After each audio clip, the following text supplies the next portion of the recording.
So let's start with. Do you want to do what you're doing, or you want to do 4th of July stuff? How are you feeling? You feeling American right now? Well, we always gotta start with what you're doing. Okay, here we go. Ready? What you doing? Oh, what you doing? What you doing? Ba-da-da-da-da. Those are fireworks, everybody. American episode. Yeah. Okay. What you doing, Gerald? You got a whole list of stuff you've been up to. Well, let's start with Gerald's weekly Overwatch update. Yeah. Dun, Now, dun, dun, dun, dun. okay, so we all know you love Overwatch. Yeah. I'm gonna stop talking about it as much unless I have something to talk about that. Okay, guys. But you have something to talk about. Yeah. So last week I mentioned that they're bringing competitive to Overwatch, competitive ranked matches, right? Right, because it's always competitive. I mean, it's not like you're working cooperatively. It's two teams against each other. But you're saying it's like a ranked system that actually matches you based on your quality of play. Correct. So the way this works is you play 10, and they're called placement matches. And depending on how you do, it's not just if you win or lose your game, but how you play in the game. You get a level from 1 to 100. 100 being obviously very good, 1 being not very good. I placed 52. That's pretty good. So yeah, better than average. Average. I love it. That's good. I have a question. Yes. Because I heard about this back in the day when people would play Halo. They would create an account. They do really well, and they get very highly ranked. And then the whole idea of ranking is you win as much as you lose, right? That's the perfect rank. You win as much as you lose, right? Then you're in your perfect rank. No, it's terrible. What? You mean like have like a 50 wins, 50 losses? Yeah, because then that means that the ranking is working. You're winning as much as you're losing. Because if you won more than you lost, that would mean that you should be pushed up in the rank. Oh, yeah, for your current rank. That's what I'm saying. Gotcha. So the problem that I have is like it's always fun to just win all the time. Right? Oh, yeah. I did 8 and 2 in my placement matches. Right. And then after that, it probably dipped a little bit. Okay. So, yeah, let me talk about this, how this works. So, with placement, obviously, you don't know the skill of people you're playing against. You can see it's called MMR, but it's their, I forgot what it stands for. Just their rating, right? You can see who you're playing against. When you're doing placement, most of the time you're going to be match made with other people doing their placement. So, you don't know how good or how bad they are. So after I got 52, I did a couple placement matches with my buddy. We lost 7 games in a row. Yeah. And see, that's where the ranking part, because when I'm playing it, because I haven't got up, you have to be like a certain rank before you can even get to the rank matches. I started playing. You have to be level 25, but that has nothing to do with your rank. Your MMR is different than your actual level. Gerald suckered me into playing this game. It is an excellent game, by the way. It's a lot of fun. I can see the problem with the ranking, because one of the things that we've talked about, again, previous episodes about this, is kind of the hiding of information, right? Mm-hmm. The hiding of your kill to death ratio. It's really focused on even like individual stats. It's what it's basing off of. You're not compared to the rest of your team necessarily. And there's less of like, you suck and you're awesome. Yeah, this person on your team had way more kills than you did. You don't even know how many, sometimes represented by a gold, silver, or bronze in your team, because you have the most eliminations, but you don't know what the other guy on your team has. And that's perfect, because I've actually seen it facilitates more of a friendly atmosphere. Correct. Because it's less like, and you see this with like, especially with Halo. Last time I played Halo 5, someone told me to uninstall my game. Granted, I did do bad, but to my, it was my first. But there's games like League of Legends and Dota and stuff like that, where it's literally people are like, you're ruining the game for us. Yeah. So it's nice to have. People are still in Overwatch, but it's not the community isn't as toxic as it is with some of the other games. I think it also is just time, right? Because the casual move on, whereas the hardcore stick around. That's true. So I always enjoy games when they first come out, and then they slowly diminishing returns.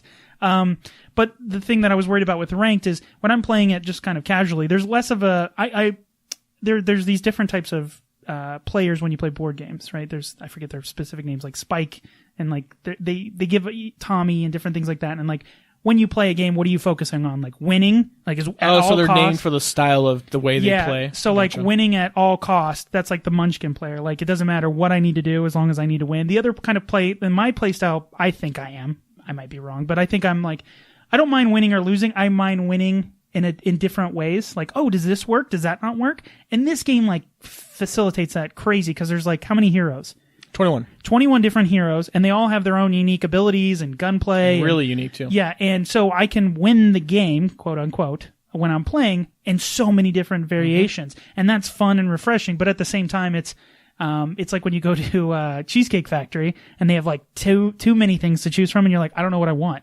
And then you just pick one and you're like, I know I like this, so I'll just stick with that. And I saw myself. So it's kind of a double-edged sword. But well, you want to get good at like 2 or 3 heroes. Because, when you're doing ranked or anything, if you want to like really start playing this game, you can't be the same character every game. If someone else picks them before you don't want to be the same character, because that creates an imbalance sometimes. Yeah, because some of the characters are good at like being kind of up. More defensive or offensive. Yeah, exactly. And then some are more like a support character of other characters, and certain combos work well. Mm-hmm. But they're all fun. They all have personality, which is kind of weird.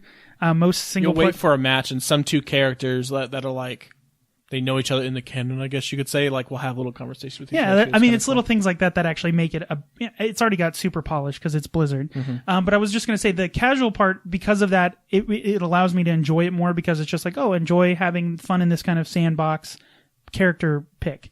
Whereas when I go to competitive, it's all about winning, so it loses some of that for me. And I'm glad competitive is here, because before casual was the only thing. You had casual and then like versus AI, obviously. They have to have that. I mean, it's... No, I know, but before casual, like people would take casual way too seriously. Now it's like, if you want to take the game super serious, you go over to competitive. If you want to learn new heroes and kind of dick around and Adult stuff, then Swim. casual. Yeah, there you go.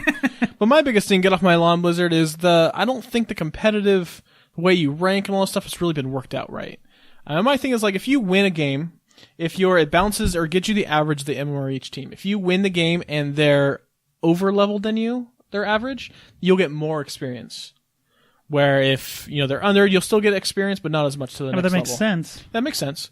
Now, when you lose a ton of experience. We lost, like I said, those 5 to 7, or we lost 5 placement matches in a row, and then 2 more after he placed. And I lost 7 games in a row before I rage quit and just turned off the game. But I dropped all the way down to 43 from 52.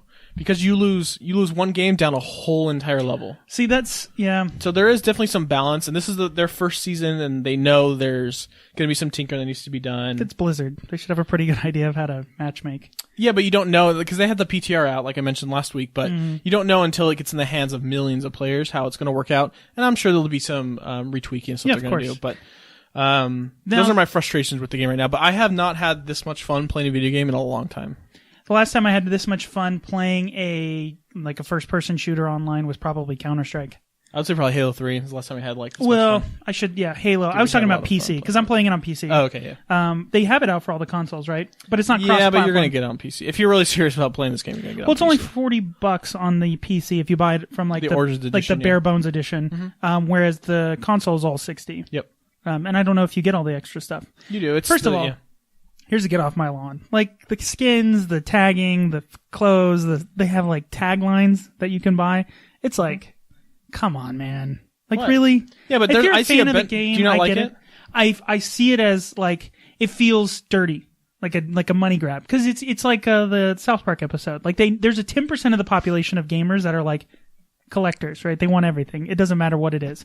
And that's fine because they subsidize the free stuff that sometimes... Yeah, so I actually like this model because, one, it's only cosmetic. Right. So it doesn't impact the game at all. Agreed. And they already said all maps, all additional heroes and stuff are going to be free because of it. It just feels dirty. You know what I mean? Like, oh, we're going to make them pay for a stupid thing that the character says that we had the person in the voice booth at the same time. But this one you have to unlock with money or with experience. That's the thing. You don't have to. I know. It's just, it's messing with that 10% of the population. It's like, what else can we get these idiots to pay for? You know what I mean? Of course, yeah. That's I'd why rather them go that route than, pay for every little piece of DLC they have. Oh, no. I agree. And I'm sure, is there a plan to come out with more heroes? Oh, yeah. More maps. They're already working on more maps. Heroes, I know they're working on more maps and stuff first before heroes, but I'm sure they're going to be working on that stuff. See, I don't play a lot of, like MOBAs and stuff like that where it's, you have a particular, like, okay, you're a medic type character, or I played a little bit of Team Fortress 2, which has that, but I'm saying like, there's specific, composition of players.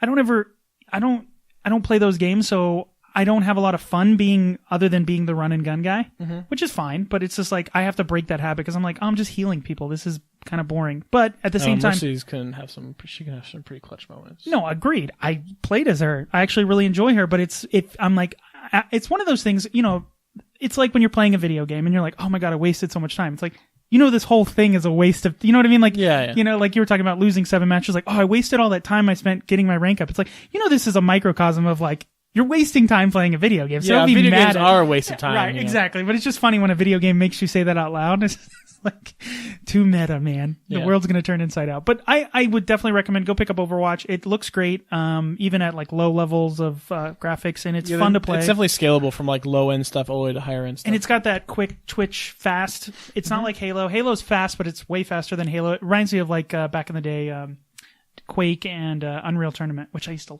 love. Yeah, the way their matchmaking works Headshot. is super quick. Where like Halo, like you said, you kind of wait in lobbies, wait for other players. This is just like super quick most of the time. I wish there was a single player, but it doesn't make sense for what it is. But I always am looking forward to like a campaign. Yeah.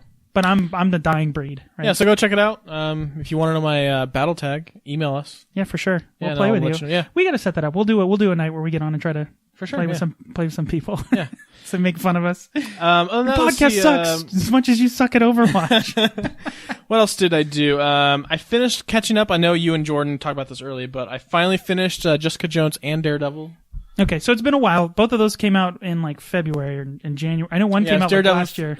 Was Daredevil season 2 first or Jessica Jones? Jessica Jones was first. Oh, okay. And those came out. So everyone, spoiler alert, we're going to talk about the finales of both of these series. First of all, go watch them. They're amazing, and then come back and then watch us. But if you are worried, skip ahead. I don't know. We'll probably talk about this for like 10 minutes. Sure. Okay. What'd you think? It's good. It's meh.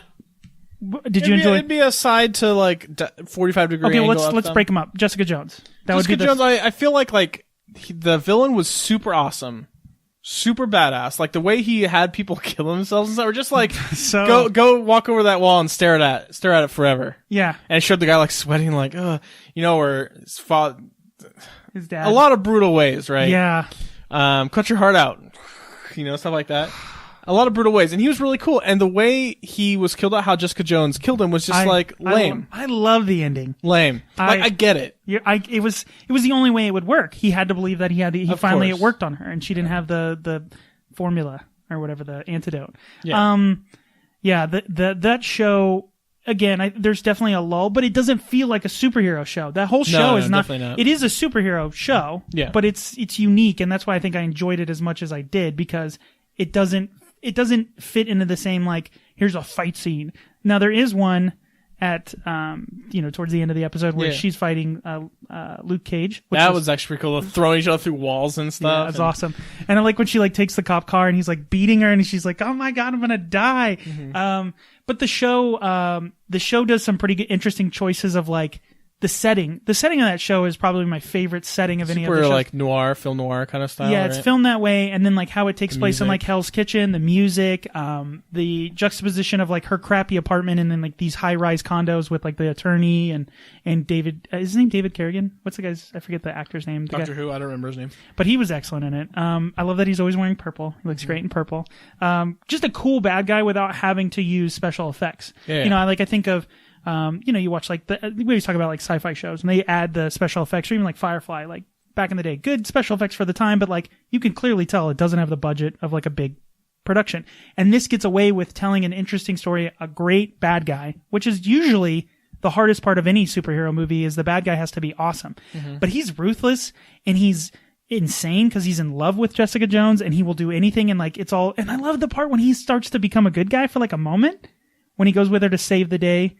Remember that person's like holding his family hostage? Yeah. I was like, are they really going to go this route? Like he's going to turn good? Like Yeah. I was like, I'm glad they didn't though. no, of course. But it just shows he had one motivation. It's her. Yeah.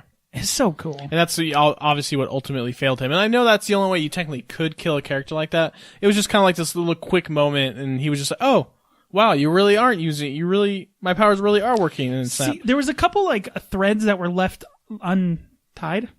Yeah, you tied up loose ends.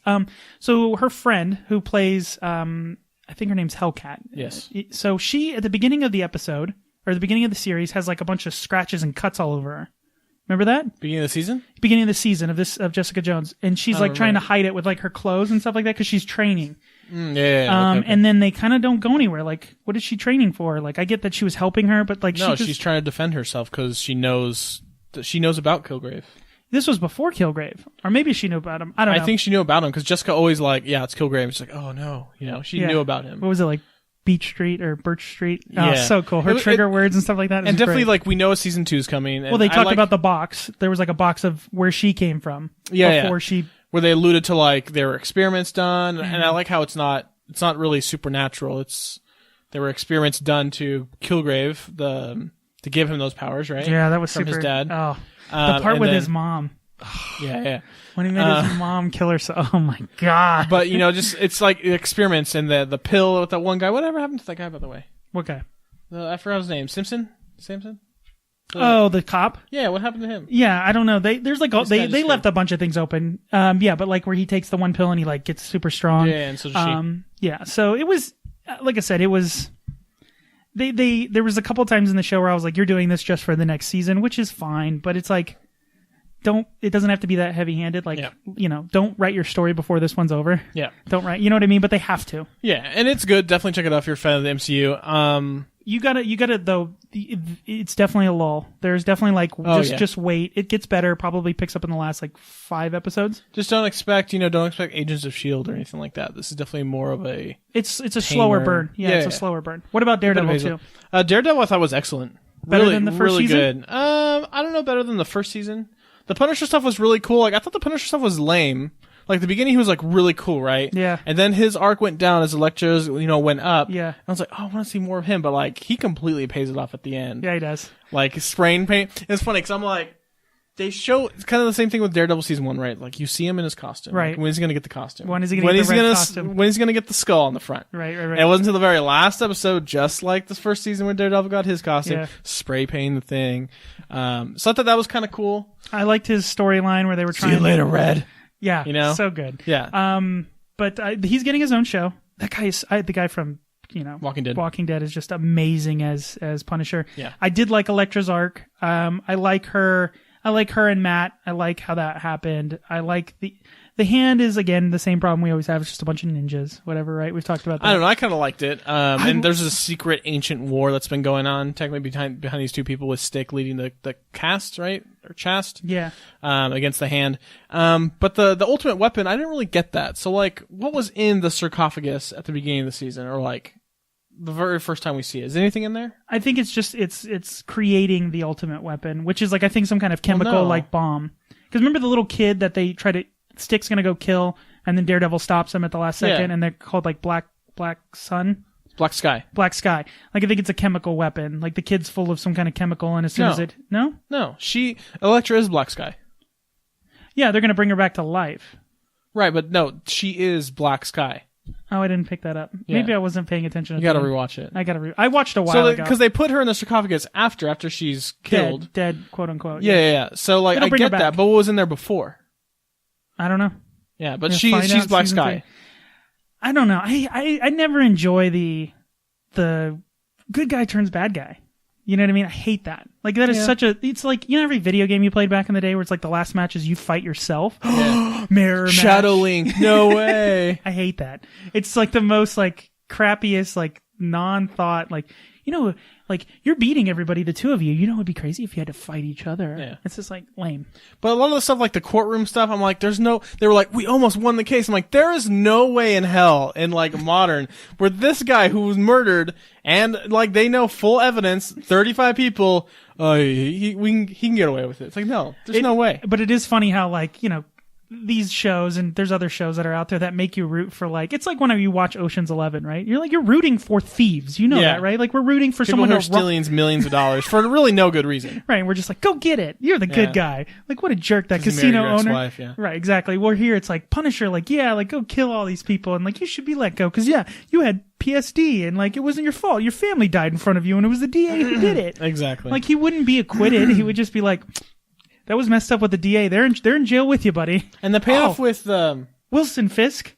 Yeah, that reveal of Fisk coming back, I was like, I screamed when I saw it. I was like, oh, it's him. That was cool. He was like, there's only one kingpin in this prison. I was like, he said it. That's who he is. I can't wait to see him back because Vincent D'Onofrio, like, he's huge. Oh yeah, he's a big guy. He's a big guy normally. Like Edgar. More sugar, water. Sorry. That's him? Yeah, that's him. That's him from Men in Black for sure. How's it look now? Are you serious? Swear to God, it's Vincent D'Onofrio, man. I gotta go back and watch that. Yeah. He's great. I love Vincent D'Onofrio. He's super weird, so he fits the Kingpin. Like, well, this version of Kingpin. What was that movie he played a serial killer? What movie was that? Oh, well, he's in Full Jennifer Metal Lopez? Well, he's in Full Metal Jacket. He's Private Pile. No, I know, but what movie was that? Jennifer Lopez? U-Turn? No. Oh, I know what you're talking about. Oh God, I can't remember. He was a serial killer. That movie was good. That movie was weird. It wasn't The Cube. No, it's The Cell. Else. The Cell. Yeah, that was good movie. The Cell. Whole bunch of weird movies that he's in. But he's a great actor. It's cool to see him in like they're casting different people for these characters, and I enjoy that. Like you see Doctor Strange. Like they're gonna make a Doctor Strange movie. Are you kidding me? Yeah. Like what? Like they have to. No, they don't. Can't be all Iron Man and Captain America movies, David. No, they could. And No, we'd they all go can't. see them. These actors are going to get old eventually. I told you, they're just going to reboot it. Yeah, but go check it out. Daredevil, Jessica Jones, obviously, if you're MCU, you've already seen these. What else I got? You got one more thing, because I know about it. Oh, yes. We went to go see a movie. Now, movies this summer, a lot of good movies come out these next couple weeks. Probably going to go see almost every week. I'll have a movie to go to. Mm-hmm. And I was like, BFG's coming out this week. I'm going to go see that. But then this other movie came out this week wide. Wait, did it come out this week? The Swiss Army Man? That's what we went and saw. Swiss Army Man. Went wide this week, yes. Okay, so it's because I saw previews for it like a while ago. So it was in New York and LA, opened last week. Oh, okay. So this is like its bigger release. Wide release, even though it's only 2 theaters. So the movie is called Swiss Army Man. Swiss Army Man, starring Daniel Radcliffe and Paul Dano. Paul Dano, who you know from he's in a bunch of movies, but the one that I always think of is Little Miss Sunshine. He plays the silent young kid who finds out that he's colorblind and can't be a fighter pilot. Yeah. Very. So this movie, if you're he's in Looper. If you're over with all the movies, all the adaptations, all the sequels, all the reboots, that plague the movie industry right now, go see this movie. There is not one movie I can compare this to, other than it being a very good. It's a good movie. It's a good movie. It's very unique. Would be the very word. unique. Weird with a capital W. I think I don't want to spoil anything. No, it's definitely the movie you want to go in knowing as little as possible. I think all you need to know is because it's like the first 5 minutes. It's a buddy movie, sort of. It's about a guy who is stranded on an island and he's about to kill himself. And basically, stuff happens. Think it has like. The closest movie you could compare it to, just because of that description, is Castaway. Yeah. But it's not Castaway. Wilson is a dead body. That's as far as we'll go. Yeah, we'll go there. And then it's one of the soundtrack, the visuals, the cinematography is out of this world. Some of the effects that they do, and they're simple effects, are just perfect. And a lot of them are all practical effects, too. There's not a lot of CG used in this movie. And, there's something, good movies time music so well with the scene. And there was times in this movie I was just like blown away with how much the music fit the scene that they were in. And it's like the whole movie, because like that's a big part of the movie is music. Right. And that they incorporate that later into the movie, Well, the two directors, I don't remember their names. I know they're both first name is Daniel. And they're they're called the Daniels, and they are known for specifically making music videos. Right. And very avant-garde music. I don't know any off the top of my head. I looked them up before I went, and I didn't know most. I don't watch music videos anymore. Who the hell? When I first saw that, I was like, "There's directors of music videos." Like, of course there is. Well, I know, but I meant like well known, because like I know MTV still does like the Video Music Awards, but they don't show music videos. I guess Vivo is like the only place you can see. MTV doesn't really have a lot of music there anyway. So. No, I know, but that's always kind of funny to me. But it makes sense because there was no money there, right? Yeah. There were more money in the other stuff. But fantastic acting, probably some of the most interesting character development of a movie I've seen in a very long time. And it messes. It's also very meta. It messes with certain parts of movies that you think, oh, this is where this is maybe going or not going, and then it doesn't go there or goes there. It's very strange. It's a good movie. But like I said, it's worth. You have to go see it because it's one of those. It's like if I try to explain it to somebody, it would be like you can't explain this movie. You can't explain it, and you'd almost ruin it too. Yeah, that's the thing. Go see it. It's enjoyable. Yeah, definitely go see it. It's like I said, it's Alyssa didn't like very it. original. Me and Alyssa, my wife and his wife went, and Alyssa didn't like it. Did Sarah enjoy it? Yeah, she loved it. Really? Alyssa was kind of like meh. She just thought I think it was too weird. Really? Like, and that's the only thing I'm worried about with this kind of movie. It's like almost too weird, where like the audience is like, what? No, it definitely is, and you have to have an open mind with this movie, right? But like that's what's nice about it. It's almost refreshing to see a good original movie. No, agreed with like the world of sequels and remakes and remakes of remakes and reboots and reboots. It's nice to have a movie that is completely different, a unique story. I just can't imagine the guy who wrote this, like what kind of fever dream he had when he was done, what kind of drugs he was taking. But go see it especially if you like music-driven movies. I think of like. What is that called? 500 Days of Summer. That's another movie that kind of reminds me. Yeah, Just Gonna Love It, I think. Yeah, it has like a music kind of tied into the movie. It's a character of the movie in and of itself. So excellent. Anything That's else? it for me, David. What you No, doing? you had to get off my lawn, didn't you? Or you went to a buffet or something? You were No, that's fine. Oh, we'll talk about that some other time. Yeah, Okay. David, what you doing? Okay. Couple things. I wanted to, since we talked a little bit about TV shows. Game of Thrones season 6 ended.